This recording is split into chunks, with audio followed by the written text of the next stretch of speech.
Oh yes, guilty movie pleasure fans. Today we are talking about one of the most frequently requested movies we've ever had on this show, and by that I mean at least 2 tweets.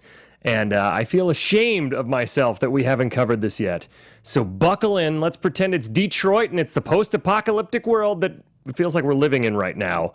Because, dead or alive, you're coming with me to cover RoboCop 2. Welcome to Popcorn Talk, featuring movie discussion, news, and interviews. Popcorn Talk. We talk movies. And now, here's Popcorn Talk's Guilty Movie Pleasures. I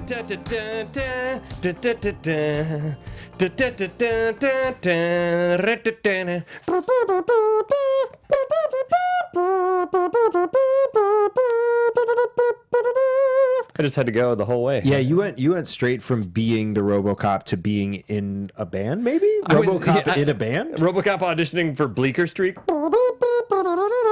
Yeah. All right, we've already had that one guy turn our podcast off, so here we are. Good, I'm done with that guy. Yeah. Hey, what's up, everybody? What's up? Welcome to Guilty Movie Pleasures. I'm your host, Ben Begley, and with me, as always, Jesse McIntosh. yeah, we're back 2 weeks in a row.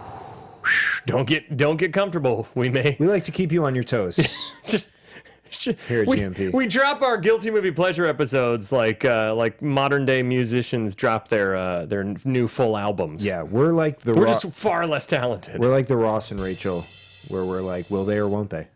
You know what I mean? Will they or won't they? Do a show? Yeah. We will today. Yeah. Or won't we? We don't know. Or we're like Ryan Reynolds and Anna Faris in Waiting. Will they? Won't they? Yep. They won't. They won't. They won't. Remember? Call back to our other episode. So, hey, we've had this requested at least 2 to 5 times. Will was one of them. God, I got to shout out the people that we got to figure it out, because I'd like to actually shout out our fans, and I always mean to, and then I forget like a jerk. But RoboCop 2 is a movie that I honestly, for the longest time, thought had been covered on the show prior to me being here. Mm-hmm. And it turns out it hasn't. So today's the day. Today is the day. We're doing it. Today is the day. Your move, creep. Yeah. Was that directed at me? No, I mean just creeps in general. In general. You know, just it's your move. The funny thing is, so there's a little bit of before we get into, because you've never seen this or the first RoboCop. No. Okay. I was a RoboCop virgin. Okay. Perfect. So I have a little bit of like a. I have a huge affinity for the first film for several reasons. It's a fantastic movie. It's one of my favorite science fiction films, and it has a ton of. We're great. on our A game today, guys. It's 2 weeks in a row, and here we are. Yep, hey, We're just, you know what? You can tell we are a well-oiled machine by now. Absolutely. And I just want to say to the anonymous tweeter out there. Yep. Yep. If you know what I'm trolling, that was a fun little sidebar there. Anyways, we practiced that before. Our president can't pronounce anonymous. Anyways, so RoboCop, the first one, I remember when I was a kid, my parents refused to let me see this movie because they went to Video Time, our local video store, when I was growing up, and they went and asked for the newest comedy release. And since RoboCop's a satire, and he was probably like the 80s equivalent of like a Quentin Tarantino like movie snob guy at this Akron, Ohio video store, he's like, oh, RoboCop, check this out. It's a satire. My parents are like, oh, okay. And my parents don't deal well with violence at all. And so when Alex Murphy, you haven't seen it, but when Alex Murphy gets straight up brutally murdered in the first 10 minutes of it, it's graphic for today's standards.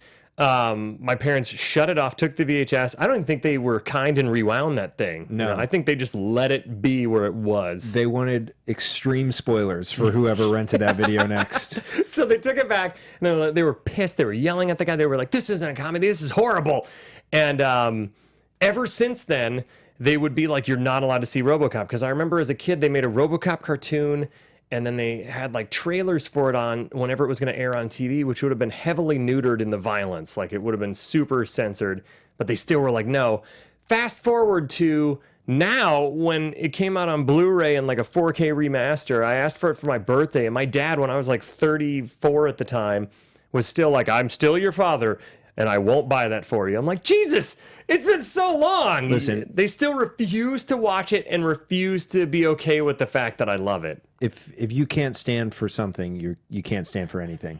If you stand for nothing, you'll fall for everything. if you stand when you first wake up, blood rushes to your head. Yeah. These are all things that people say. If you every stand day. too long, your knees will fall for anything.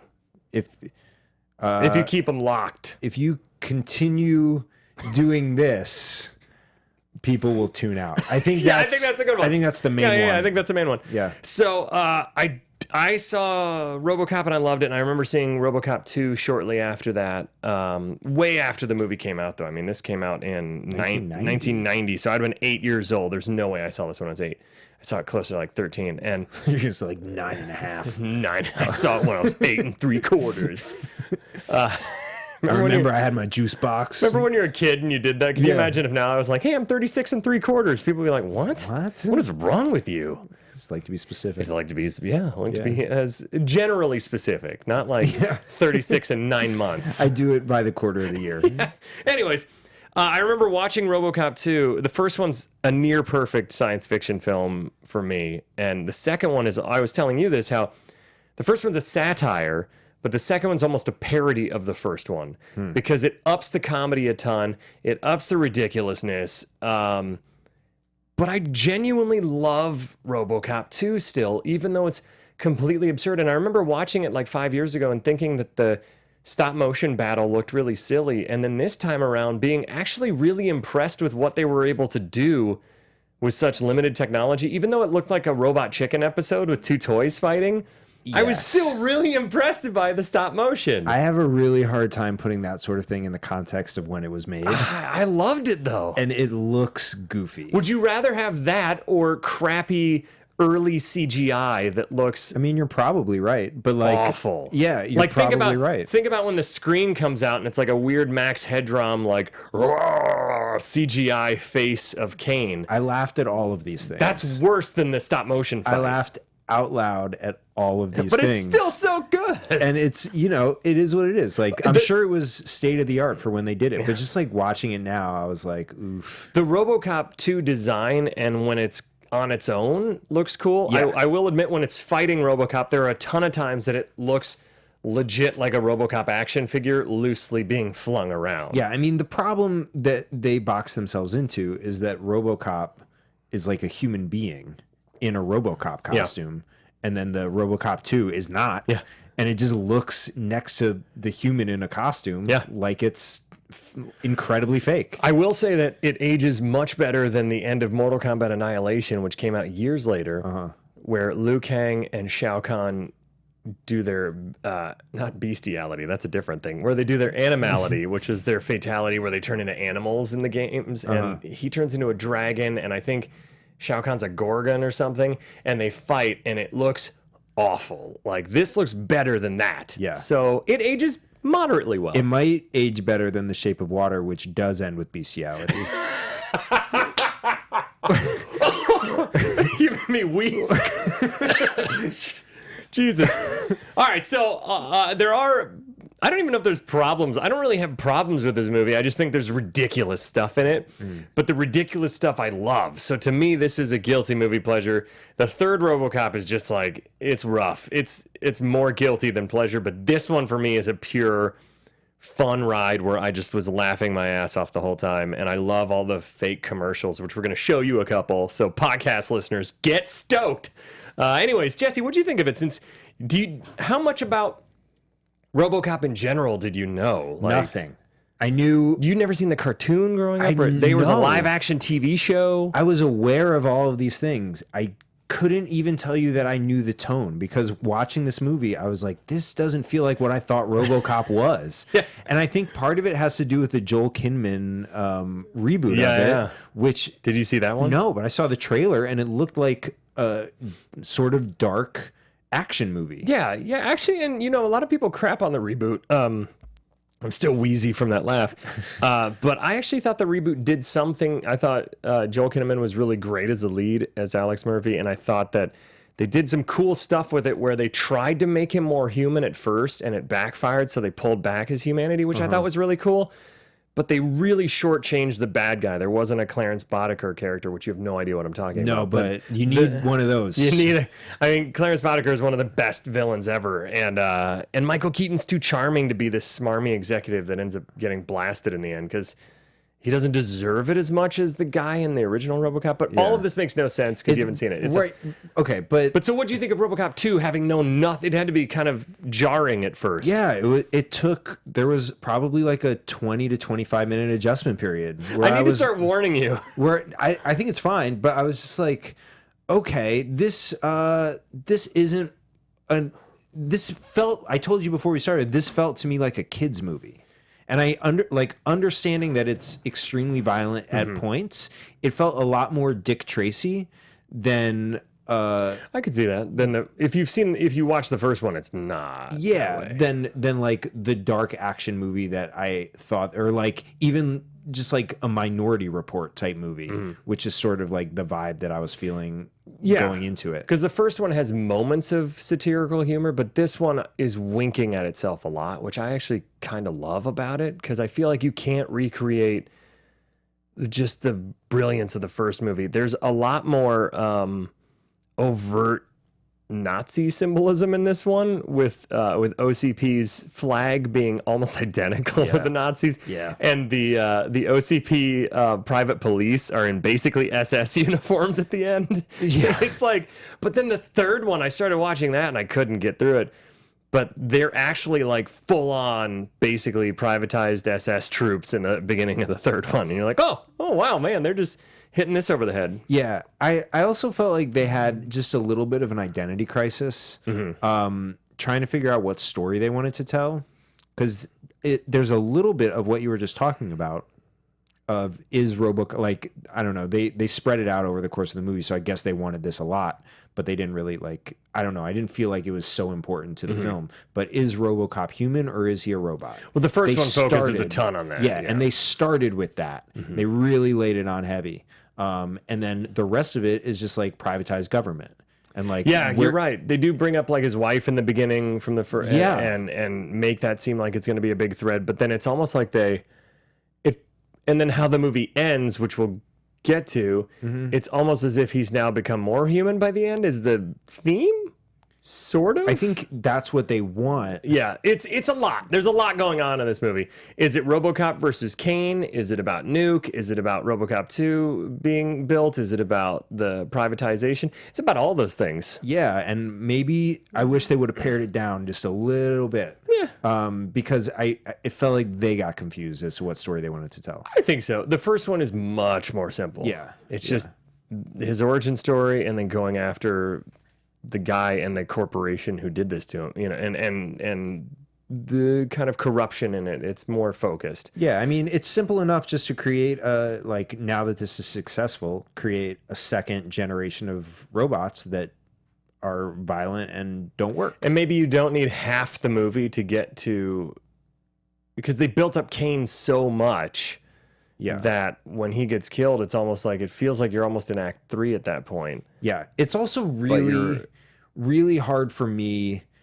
to, I don't work in government, but no, I mean, not anymore. Not since the incident, you guys know.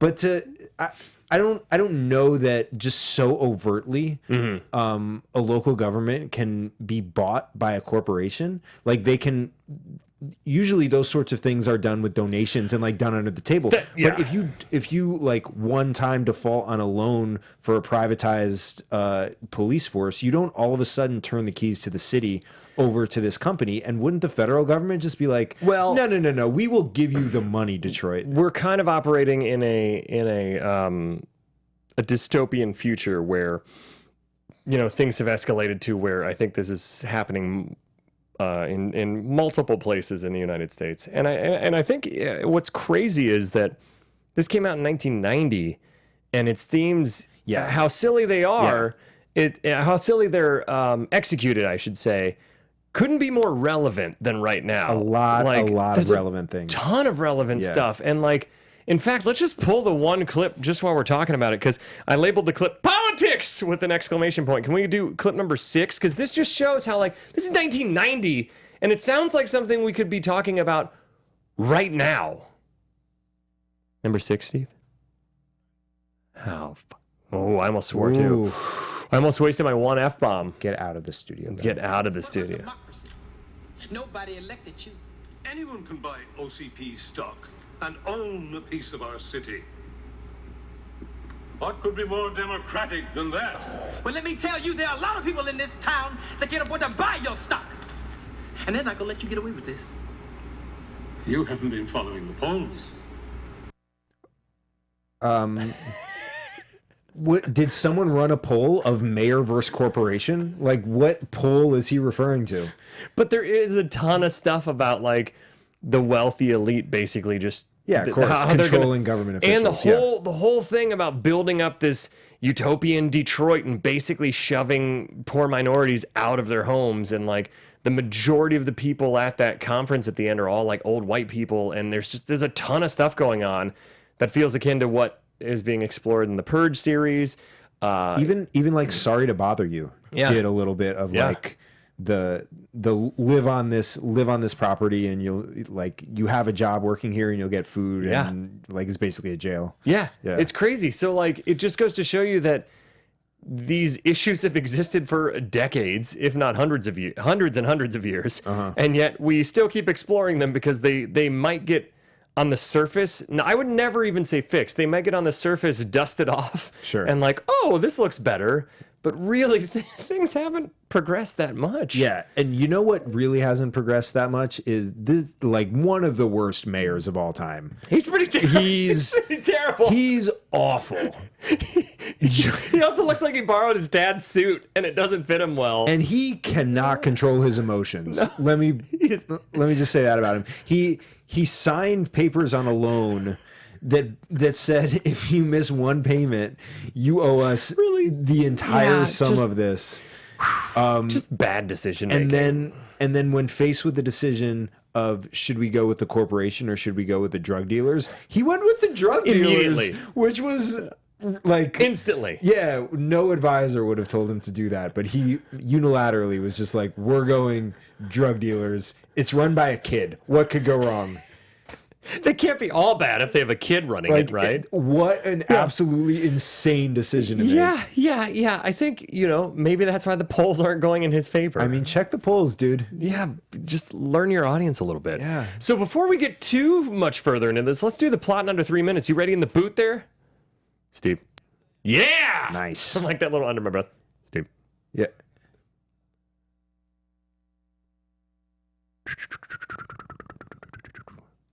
One, go.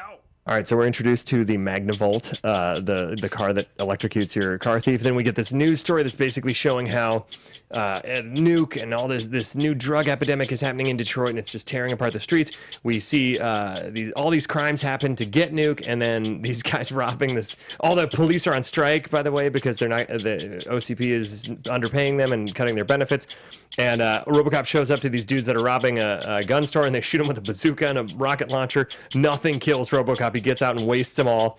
Then they go, he finds where the drug dealers are. He sees Cain. He sees the kid. Can't shoot the kid. He gets shot in the head. His brain gets scrambled a little bit. Don't forget there's a baby there. There's a baby there. Yeah, there's a baby there. And him and Lois kill all the drug dealers except the main group that get away. And we find out that OCP wants to privatize the police force with their robots and make money off of that instead of having the real cops there, and also so they can own Detroit.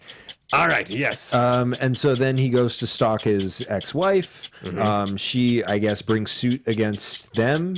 Sort of, but it just seems like she just wants to talk to him. And she drops it, because she's there, and they're trying to make sure that he doesn't feel like he's still Alex Murphy, which he clearly does. They type a bunch of stuff, and they're like, you say what I want you to say. They reprogram him, and now all of a sudden he's a nice guy and a pacifist? Did I skip ahead? Yeah, you did, because he first goes and finds Cain, and then he gets dismantled by Cain in the drug. They literally take him apart like a junkyard and leave him on the Yeah, then they give him doorstep. back. And yeah, they give him back instead of just destroying him. And that's when he's reprogrammed to be a nice guy, and he goes around and he basically stops kids from swearing, shoots around a guy's head for smoking, which is one of my favorite sequences. Yeah. And then he reads the Miranda rights to a corpse. Oh God! Oh boy! Then Kane's lair. They go there, and they go and shoot up the place, and Cain gets killed. We think, and he's on life support. And Dr. Faxx goes in and takes and because puts him. she wants Psychotics. Yeah, psychopaths and criminals and all these people to be that's the a next good idea. to be the next RoboCops, because she feels like she can control them by dangling drugs in front of them, which is proven to be like so effective in the past. Yeah.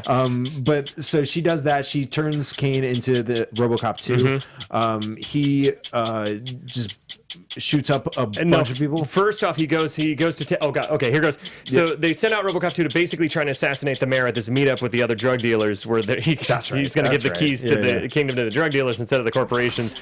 They kill off everybody there. The mayor narrowly escapes. Then there's this big OCP presentation about RoboCop 2, and immediately he brings out the drugs, and RoboCop 2 goes full junkie rage. And then RoboCop and RoboCop 2 are fighting each other, and then he smashes the brain on the ground, and then goes, "We're only human, Lois." And we're at the end. Boom. Thank you Look for at that. doing 95% of that. That's okay. I've seen it like 10 times. This reminded me of the Sega Genesis game RoboCop vs. Terminator, which is awesome, by the way. That doing the plot in under 3 There's minutes. that reminded you of that? there's Oh. that sound. Also based off of the comic. Yes, yeah, the Frank Miller comic, right? Before he went completely nuts and only made garbage.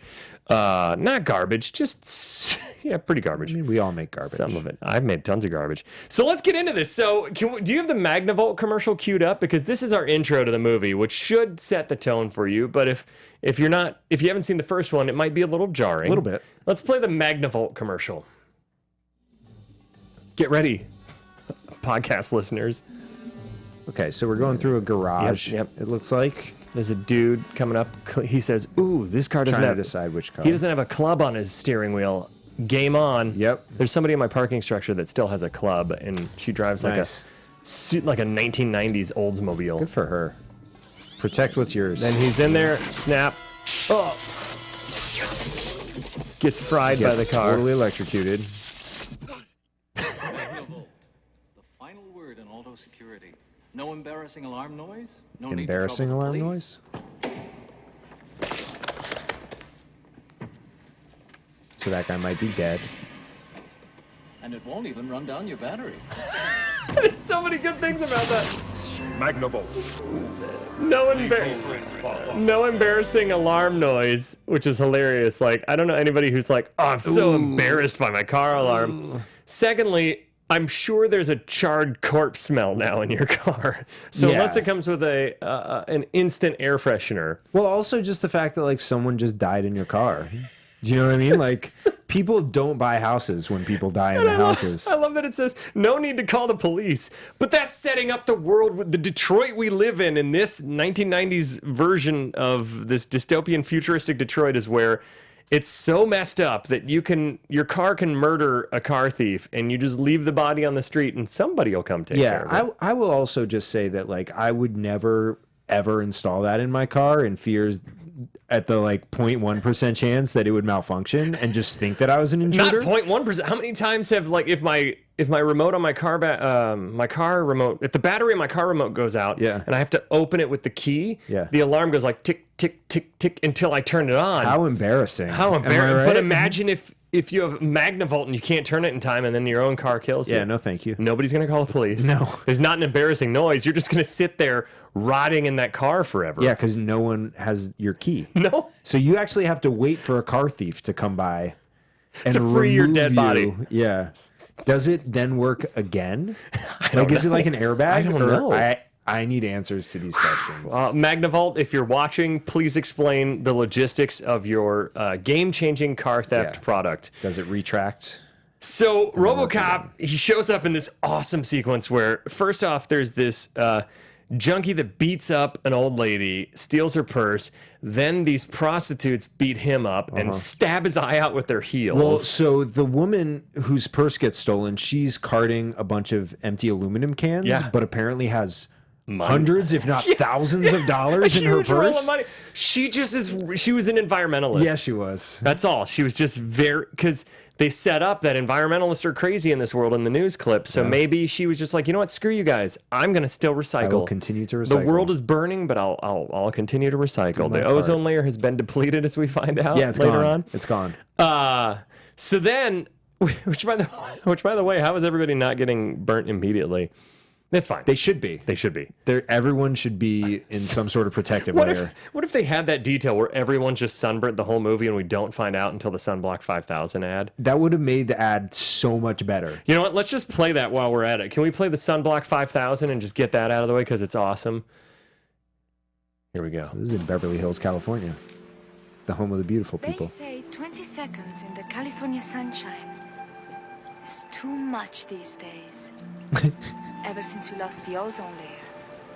But that was before Sunblock 5000. AKA Avatar makeup. Yeah, Apply a pint to your body a whole pint. and you're good for hours. How many hours? You were very specific about the number of minutes. The best is in the top corner. It says, hold on. It says something like, wait for it. Extended use may cause cancer. Yeah. Yeah, Surgeon General's warning.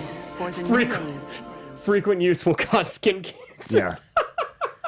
Come on, this movie knows what it is, and it just hits the gas for better or worse. And I think for me, it's for better because it's ridiculous. Sure. That in a vacuum is great.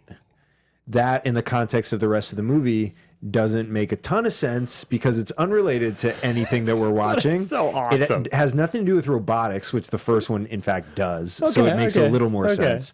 The only thing it has to do with is like sort of painting a picture of where the world is. But if they could have tied it in one way or another. I mean, I would argue that it ties into the whole like environmentalist story in the beginning where it said the nuclear power plant in the Amazon is malfunctioning and the environmentalists are losing their minds over it. Yeah, it's just not. There's a nuclear story, power though. plant in the Amazon. Come on, it's awesome. Anyways. Yeah, it isn't part of the story. They mention it. And there's a lot of things that aren't part of the story. Yeah. In this.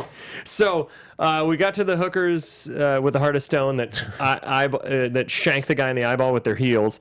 Then these dudes are robbing this store that. My favorite detail about it is that he's yelling at the owner about where's the ammo, where's the bullets. Yet there's a rocket launcher, a bazooka and a rocket launcher, just fully loaded, sitting there that don't need to be. Yeah. You know, there's no safety, nothing. It's just like so. But it's not what he wanted. This gun shop owner is very particular about where he locks up the bullets, but I guess he just thinks, nobody's gonna really check. Nobody. What are they gonna do with a rocket launcher? They can't rob me with that. They'll kill themselves too. Yeah. Shout out to the gun shop owner who stayed open during this like massive rioting and looting and all this. Like, I don't know, lock up maybe. Yeah, just close the doors for the day or something, or get some kind of robotic system that would shoot thieves. Maybe. Yeah, I don't know. I would just not be there. Yeah, I would just be like, you know what, this isn't good for me. No, this is a bad place. Yeah. What's that? Yeah. So we get to Nuke, and RoboCop wants to find out where it is, and this is when he's lifting the guy by the nose trying to figure it out. Where is it made? I don't know, man. All I know is where I get it. Yeah.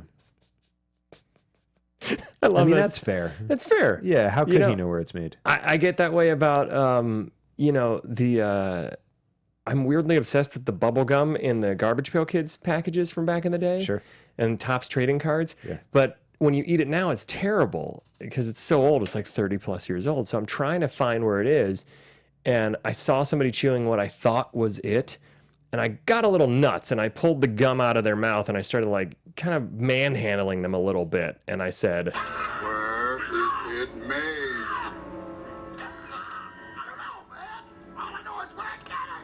and I said, and then he pointed at a gumball machine. It was Bazooka Joe. It's a common mistake. They're both pink.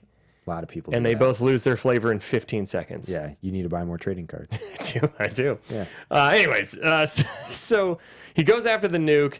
There's this awesome sequence where he's just I love how many. I would like to play a drinking game, except I'd be worried I would get alcohol poisoning by playing how many times RoboCop no look shoots somebody. Sure. Let's go over him. He does this one.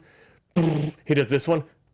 My favorite thing about this is he could have just gone, maybe he's just like stretching out his joints, but the fact that he turns and shoots the guy, this is the gun hand, by the way, and he goes, not even. Ben, are you saying RoboCop invented the gun cutter?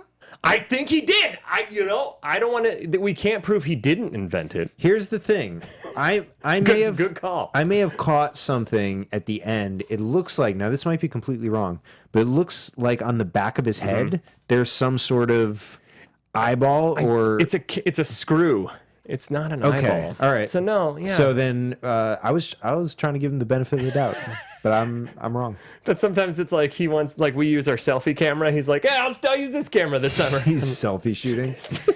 But then there's a baby, like we talked about, randomly in a drug. It's a sweatshop for drugs, basically. Guys. Yeah. Where there's pretty much all these older Asian women, and then there's a baby there. Yep. Who's just sitting there crying the entire time. No one's attending to this. Like, I get if you're destitute and you're working in a sweatshop for drugs, but find a sitter or something. Yeah, I would. Like, come on. I would.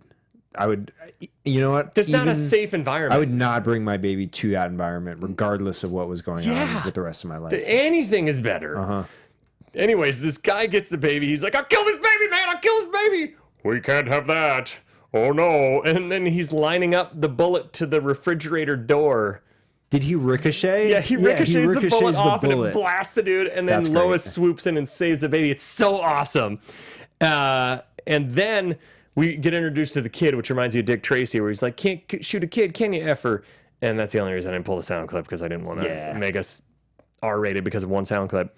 And then that sets off. Then we go to where they go and they're showing videos. Dr. Faxx is her name, by the way. Dr. Faxx, the most overt name for someone who is completely anti-fact. We might as well have our President Fact. Anyways, It's like Interstellar, where Matt Damon is Dr. Man. Like, okay, all right.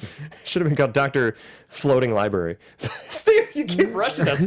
Jesus. All right. Okay. Well, here we get so that we're in the second clip, and there's these epic fails where the robots keep shooting themselves and just they're suicidal. Let's play clip number 2. They all go crazy. Robots with emotional problems. Yeah, you don't want that. No, you don't want you robots don't. with emotional problems. Have you ever asked Siri kind of offensive questions or anything like that? No, or like I don't use Siri. I've asked Siri like oh God, is she listening to me? I've asked her like if she wants to take over the world or if she wants to kill us all, and she'll just be like, I don't have that many wants and desires. And I'm just like, ugh. Oh, that's not a no. And so it makes me think, They all go crazy. Robots with emotional problems. and I'm telling you, we keep asking all these stupid questions we think are funny to Siri. Eventually it's going to get stored in some kind of AI database that goes, well, they want me to do this. Yeah. They keep asking for it. Yeah, you know, I have a Roomba, one of those vacuums that just goes around, and it stopped moving, and I couldn't think of the word immobile, and I was like, it's not in motion, it's in emotion, and it like wouldn't go. I was like, it's emotion. I was like, They all go crazy. Robots with emotional problems. yeah, I wish it were in motion at this point. All right. So then RoboCop goes, he's going to find, he's trying to do another another nuke bust, and he goes to this arcade, and he shows up, and already these are all like scummy kids that are like, screw you, coppers, and he busts in the room with this, number 3.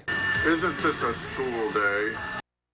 Which is actually how I felt after I went to see Skyscraper in theaters, and it was like after it'd been out for a while. It was just me and my father-in-law, because I take him to awesome action movies, and then these 2 teenagers in the back that were relatively quiet, except for during quiet scenes I heard, and it sounds like I was doing a blowjob noise, but I wasn't. It was actually they were making out like super loud, which a blowjob would be worse. That'd be super like even grosser. Yeah. But I turned back and I'm like, man, these kids are making out on a weekday matinee at 10 a.m. And I just wanted to just be like that grumpy old man and turn around and be like, Isn't this a school day?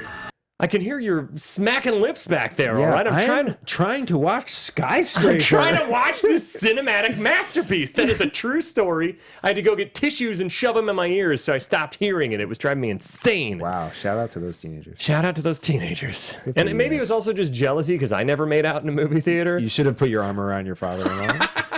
Like, well, I went in Rome. What's you know? fun? But I actually went to movies a decent amount with girls in high school, and I always was like laser focused on the movie. Yeah. And I think they were always probably like, "What? I thought we came here to make out." This is and the I'm like, makeout place. I'm like, no, we paid money to see a movie. We're here to watch Skyscraper. Man. Watch Skyscraper.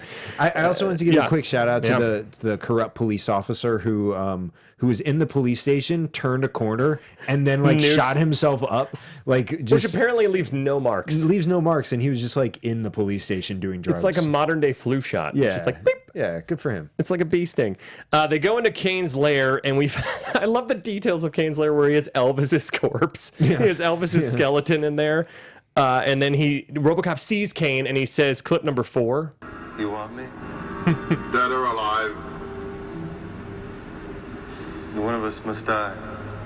Dead, dead.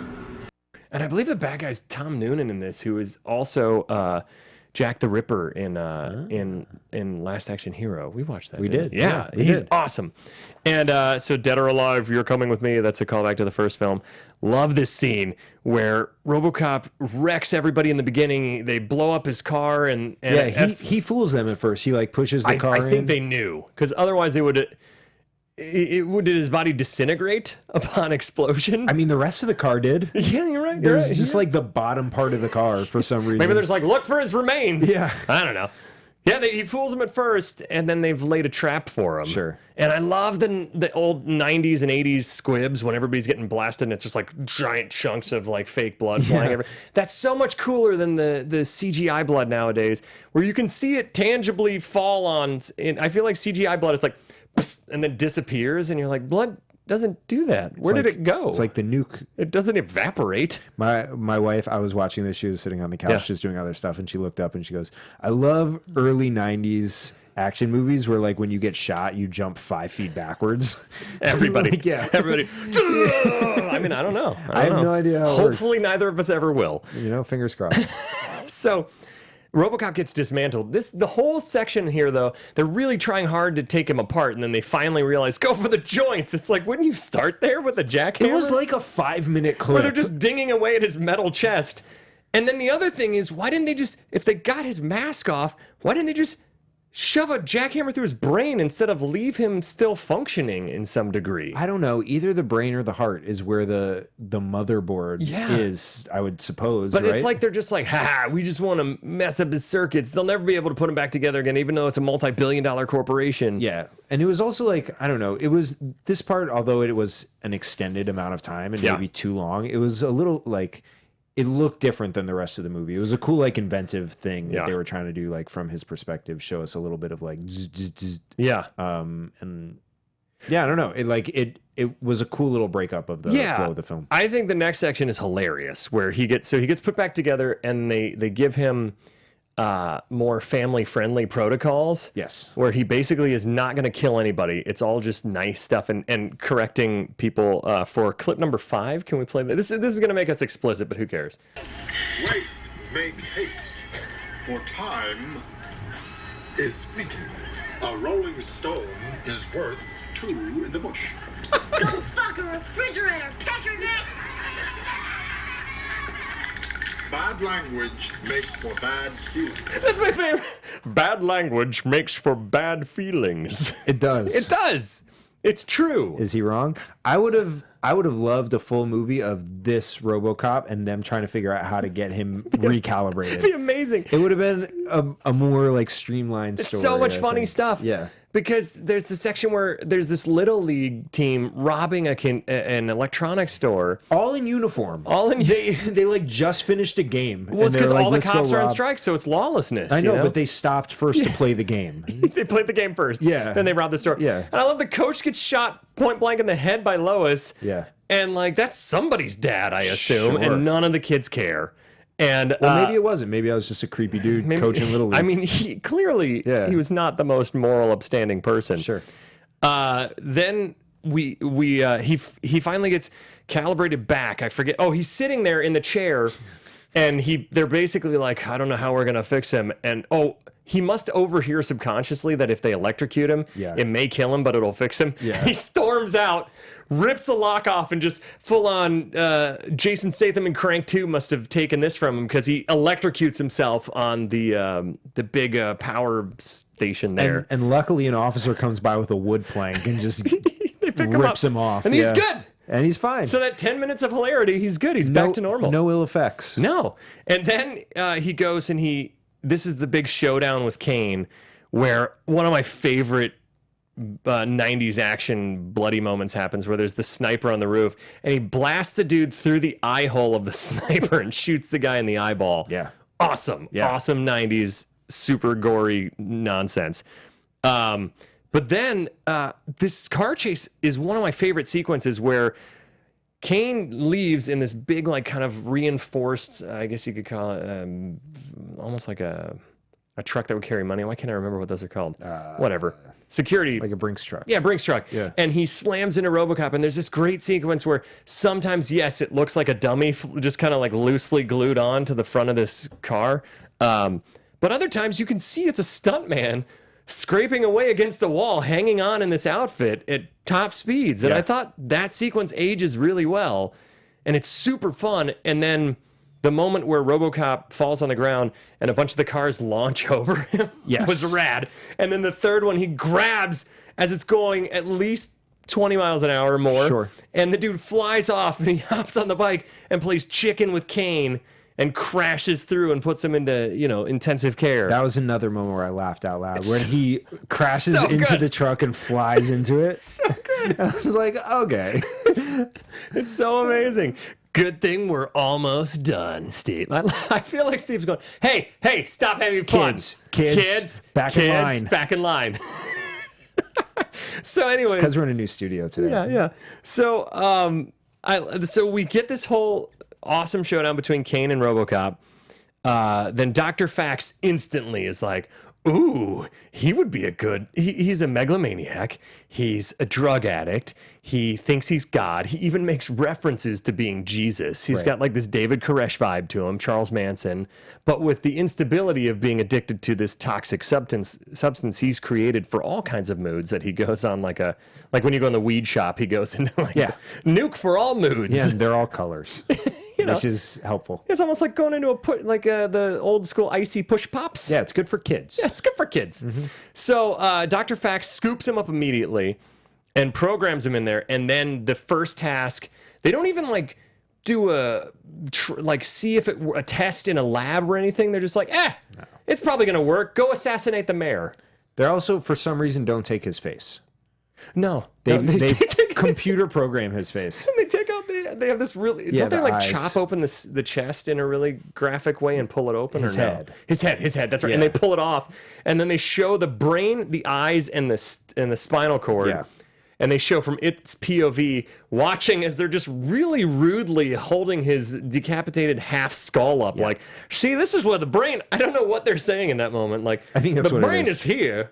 And this is where It's a science lesson. This is where you keep the brain. So then he gets put into this, and it's this awesome, like Max Headroom style 90s 3D image where he's going nuts for the drugs.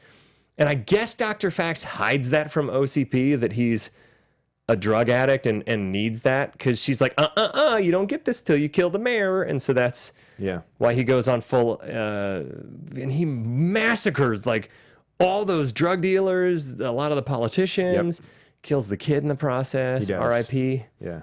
And RoboCop and him have a tender moment, even though that kid's been a real dick to him the whole time. Killed a lot of people, caused a lot of destruction. Yeah, I mean, yes, no child left behind, but maybe we couldn't leave behind that guy. Yeah, he was he's a rotten apple. He's a rotten apple. So we get into the mayor is hilarious in that sequence where like everybody's getting, and the dude that was with him gets shot a bunch of times and then stands back up. Yeah, it's like, if you're cool after being shot 3 times, just stay down. The other cool thing is the RoboCop 2, like we see his screen, and it goes looking for mayor plus witnesses.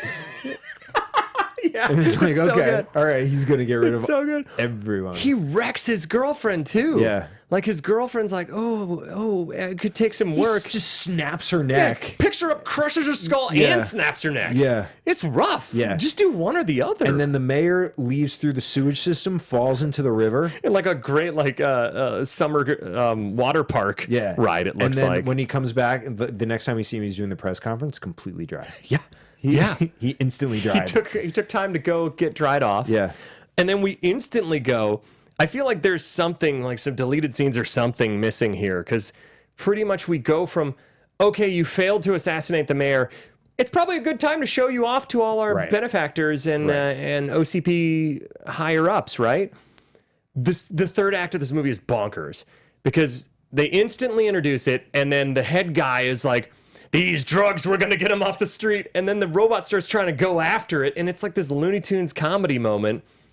But wouldn't the doctor be like, oh, hey, whatever you do, don't bring Nuke to this presentation? Yeah, maybe also like, just aside from the fact that RoboCop 2 wants the nuke, maybe don't bring Nuke to a corporate presentation. Like, you don't need that there. What is your problem? You just say, and why did he bring it in the exact same receptacle that the robot takes and wants? Yeah, I don't know. But so anyway. It's so ridiculous. But RoboCop walks in the beginning of it, after the whole political rant that we already played. RoboCop walks in, has a giant gun with him, but then just sits there to see what happens for like 3 minutes. Well, because it's disarmed. She has the remote and that's right. disarms him. And she's like, yeah, that's the best when she's like, don't worry, he's disarmed. And then just presses the button. And that's his arm. The only thing on the screen says disarmed. And he presses the button and it says armed. So and then good. he just starts shooting everyone up. Yeah, and RoboCop sits there for a good amount of time before he acts. And then he blasts the RoboCop 2, and RoboCop blasts him back. And then the only thing that this old white dude is worried about is clip number 7. Behave yourself! I sort of feel like today, Steve in the booth has just been like watching us, listening to us, and just screaming in his head. Behave yourself! Pretty much.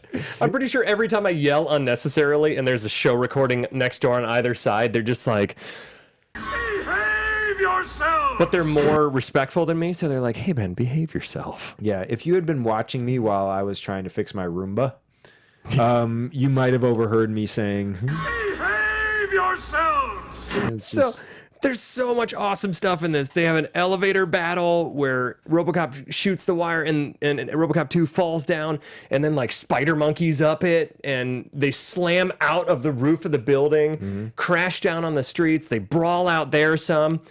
But the best part is when RoboCop just saunters off from the fight forever to go get the nuke. But we don't know why, because all we see is in its awesome carnage, but really irresponsible of RoboCop, because RoboCop 2 is just blasting civilians, cop cars, an ambulance that shows. It's like when we watched Superman 4, right? Yeah. Where the nuclear man is just destroying stuff, and Superman just standing there like, wait, don't do that. RoboCop leaves only to give the nuke to Lois then. Yeah. And then this whole elaborate plan was just to get on top of the truck behind and jump on the back of RoboCop 2. Yeah. It's like, wasn't there, maybe when he was distracted murdering everyone in sight, you could have just done that. Yeah. Well, also, he could have probably just asked someone else, hey, can you go get that nuke? Lois, go get the nuke. I'm going to fight. You go get the nuke. Why didn't he? He walks really slow. We've established RoboCop can't run. Yeah. So just, Lois, go get the nuke. I'll keep saving civilians. What he's great at is taking bullets. What he's not great at is moving quickly. So maybe just switch responsibilities. And why is here. everyone still hanging out? Clearly, this is a war zone. Like, because they are there to see the Little League game. They're like, there's another one coming up at 5. And then what about how Lois, after like several people have been shot, several things exploded, Lois finally goes and there's just an armored tank car there, like a suburban assault vehicle, and it's like, no one's used this yet? Well, the problem was it was parked in a compact car space. Yep, and they had to wait till the other things got blown up Yeah. because she didn't want to dent the cars. That's So once right. they were blown up, it didn't matter. That's exactly right. And I love, again, she smashes into it and they're like, done. Yeah, she like walks away. And She's everybody, like, perfect. The news reporters come back. They're like, well, good thing that's over. Oh, no. More chaos again until the nuke comes out. And then, Jesse, I'll let you explain it because you loved this moment. I had a freak out moment when I was watching it.